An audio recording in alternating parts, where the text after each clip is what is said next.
Archival record number 7709. Identification, Oakhaven.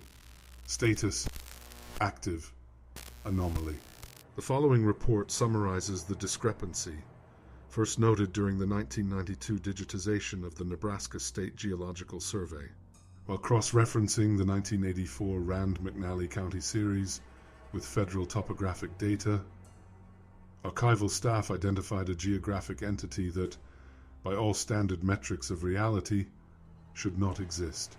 The township was designated as Oakhaven, a settlement clearly rendered between State Highway 12 and the Interstate 80 corridor. On paper, it possessed a fully articulated grid. In the realm of ink and parchment, Oakhaven was a certainty. In the realm of the physical, it was a void. Initial inquiries categorized the town as a trap street, a common cartographic safeguard used by publishers to detect copyright infringement.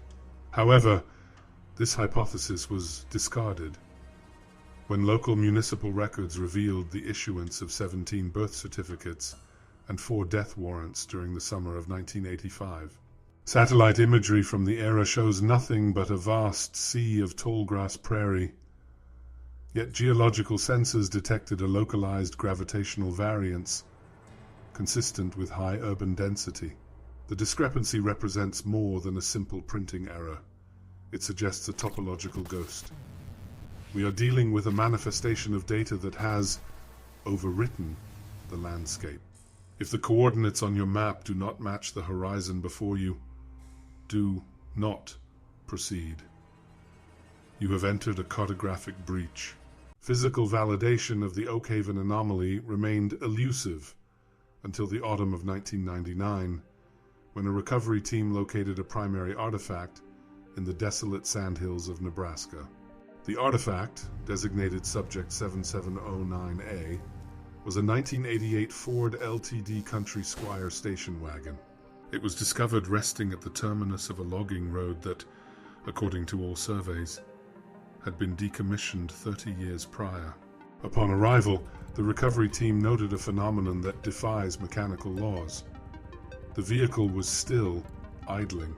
Despite the fuel gauge resting far below the empty marker, the car produced a low, rhythmic hum, a sound less like an internal combustion engine and more like a human throat, vibrating in a state of perpetual prayer. The most disturbing evidence was found upon attempting to enter. Every door and window seam had been crudely welded shut from the inside with calcified bone matter. Through the clouded glass, the interior appeared to be a cocoon of paper. The dashboard, the seats, and the ceiling were entirely plastered with hand-drawn maps. These depicted sprawling, impossible urban landscapes, forming shapes that caused the recovery team's lead surveyor to suffer a localized seizure. These maps were not drawn in ink. Analysis confirms the medium used was a dark, iron-rich fluid, biological in origin, extracted from the occupants who were no longer present. Deep within the glove compartment, amidst a pile of desiccated corn husks and a broken compass, we recovered the Home July 14th High 8 tape. The cassette was in a state of advanced magnetic degradation, coated in a fine white powder that reacted violently to ultraviolet light. The license plate, registered to a family of 4 from Lincoln who vanished in 1985, was found bolted to the rear bumper with silver wire. The vehicle's radio began to broadcast a high-pitched digital signal, a sequence of GPS coordinates that lead directly into the center of the Atlantic Ocean. The playback of the recovered High 8 cassette, designated archive footage 7709 beta, begins with 4 minutes of standard familial documentation. A birthday celebration in a dimly lit kitchen, the grain of the film capturing the flickering of candles and the distorted laughter of 2 children. The transition to the Oakhaven sequence is abrupt, marked by a violent burst of static and a shift in the color palette to a sickly, desaturated ochre. The timestamp indicates July 14, 1985, at 11:42 p.m., yet the visual data contradicts the clock. The sky is not black. It is a stagnant, bruised purple, with the sun fixed at a precise 45-degree angle on the horizon, a sun that never moves a single degree. As the station wagon enters the town limits, the camera pans toward a green roadside sign that reads, Oakhaven, population, redacted. The camera operator, presumably the father, attempts to narrate the scene, but his voice is stripped of its human timbre, replaced by a low-frequency hum that vibrates the magnetic tape. The architecture of Oakhaven represents a localized, uncanny valley of urban design. The houses are pristine, white picket fence replicas of 1950s Americana. There are no doorknobs on the front doors. There are no chimneys. The windows do not reflect the sky. They are dark, matte apertures that seem to absorb the surrounding light. In one segment, the camera zooms into a residence at the corner of 4th and Maple. Behind the glass, a figure is visible. It remains motionless for 11 minutes of recording. It possesses the silhouette of a woman, but its skin has the texture of wet, gray cardstock, and its eyes are merely two circular holes, punched into the face with a blunt instrument. As he approaches, the people do not turn their heads. Their entire bodies rotate on a central axis, like cardboard cutouts being moved by an unseen hand.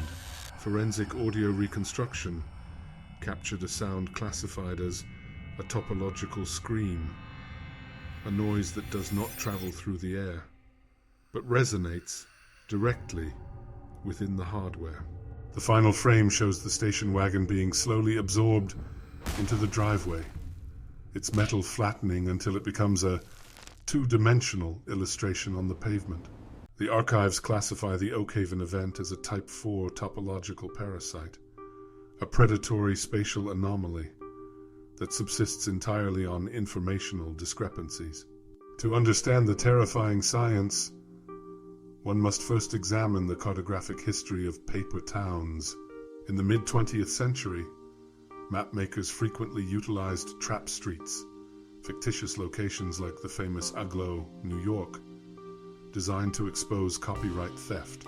For decades, Agloe existed only as ink on a page, until a physical general store was built to satisfy the demand. Reality conformed to the map. Oakhaven is the malignant evolution of this consensus reality. It is what happens when the error stops waiting and begins to manifest its own physical form. Our theoretical analysts suggest that the universe operates on a foundation of observer logic. When millions of copies of a map state a township exists, space-time experiences are localized, thinning. The data creates a geographic vacuum, and the parasite fills it. It is a non-Euclidean organism that folds into our three-dimensional world. This explains the visual discrepancies recorded on the Oakhaven Tape. The houses that lack chimneys, the doors without handles. These are not buildings. They are renders. Evidence of this informational overwrite was discovered during a 2004 forensic audit of the Global Positioning System legacy code. Deep within the sublayers of the signal processing, engineers found a recurring string of corrupted hexadecimal data, a ghost coordinate that remains constant. The archives have designated this the navigation virus. As human civilization transitioned to satellite-guided navigation, the Oakhaven anomaly adapted. It no longer requires a printing press to propagate. It now resides within the algorithm. It waits for a moment of signal attenuation or a recalculating loop. When the blue dot on your screen begins to flicker, The parasite is reaching out, attempting to pull your local topography into its folded dimension. The occupants' skeletal systems were being rewritten to serve as the literal binding for the town's expanding map. You are not being hunted. You are being archived. Current status: uncontained. The archives have confirmed that the boundaries of Oakhaven are no longer localized to the Nebraska sandhills. The topological parasite has successfully migrated from the printed page into the digital cloud.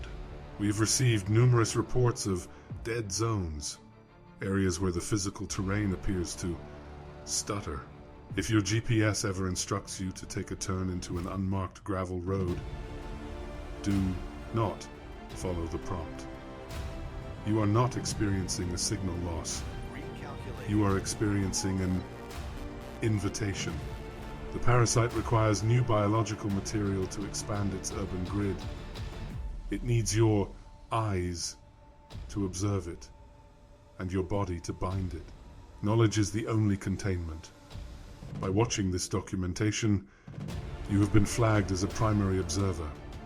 Your awareness acts as a beacon, but also as a shield. To ensure your continued safety, you must secure your connection to the source.